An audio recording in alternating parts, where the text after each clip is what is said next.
Como parte de esta clase vamos a tratar una breve introducción. Vamos luego a analizar la forma como se genera un gráfico de dispersión, en qué consiste un gráfico de dispersión, y luego pasaremos ya a lo que es la correlación y la regresión lineal simple. Utilizaremos ejemplos de su libro Statistics for the Utterly Confused para facilitar la revisión de los mismos. Usaremos la siguiente definición de correlación a manera de introducción. Va a ser la herramienta o el método de la estadística descriptiva que permite representar numéricamente una relación subyacente a dos variables cuantitativas, variables numéricas.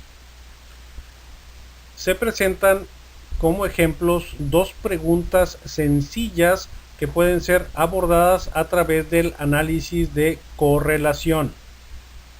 Por ejemplo, ¿existe realmente una correlación entre las horas que le dedico a estudiar estadística y la calificación que obtengo en la materia?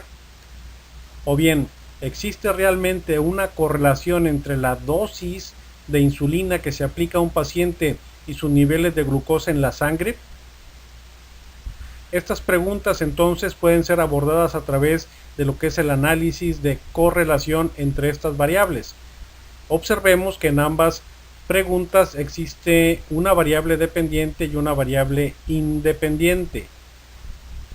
Este análisis de hecho se le conoce como análisis bivariado porque necesariamente va a incorporar al análisis las dos variables cuantitativas de interés, las dos variables que pretendemos analizar en cuanto a su relación, en cuanto a su correlación, a su, digamos, dependencia una de otra.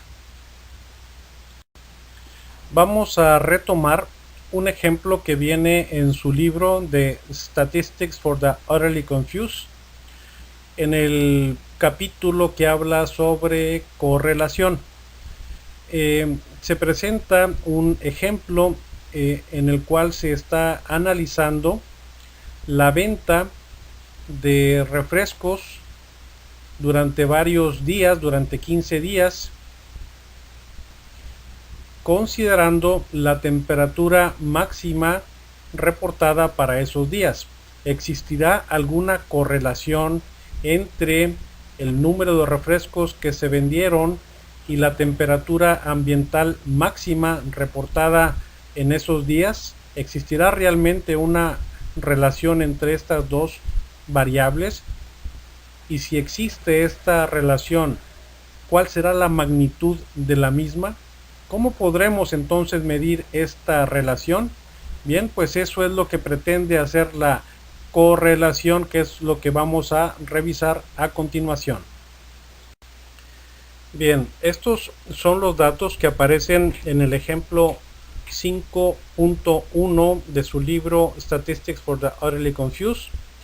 Se representa en esta tabla la información de 15 días en donde se estuvo midiendo tanto la temperatura máxima alcanzada durante ese día como la cantidad de refrescos que se vendieron, que se dispensaron a través de una máquina expendedora. La información entonces va a proceder de dos variables cuantitativas numéricas que fueron medidas ese día. Por una parte, la temperatura máxima alcanzada en grados Fahrenheit y por otro lado la cantidad de refrescos que se vendieron ese día. Con esta información pudiéramos hacer una primera aproximación realizando un gráfico de dispersión o gráfico de puntos, como a continuación veremos. Si representáramos nuestros datos en un gráfico de dispersión, nos quedarían como aparece en esta diapositiva. Observen que en el eje de las X se encuentran los valores de la variable temperatura y en el eje de las Y los valores correspondientes al número de bebidas que se expendieron ese día. Cada punto dentro de nuestro gráfico de dispersión representa un día. Así vamos a tener 15 puntos. Cada punto está ubicado según las coordenadas tanto de la variable X, en este caso la temperatura, como de la variable Y, en este caso el número de bebidas que se vendieron.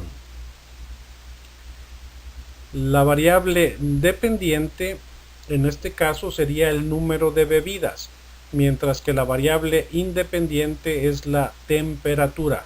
Esto es, el número de bebidas depende en cierta medida de la temperatura máxima observada cada uno de estos días. Con el gráfico de puntos se puede hacer una aproximación visual a la correlación, a la relación subyacente entre estas dos variables numéricas. Analicemos los ejemplos de esta diapositiva. En el gráfico A se aprecia una disposición de los puntos muy parecida a lo observado en nuestro ejemplo previo. Los puntos están distribuidos principalmente en el cuadrante superior derecho y en el cuadrante inferior izquierdo, indicando pues una correlación positiva. Vemos que en general al incrementarse los valores de la variable X se observa un aumento concomitante de los valores de la variable Y. La alineación casi recta en este ejemplo, en este primer ejemplo, nos indica, nos habla de una fuerte correlación positiva entre estas dos variables y traduce que al incrementarse los valores de una de ellas, la otra también se incrementa.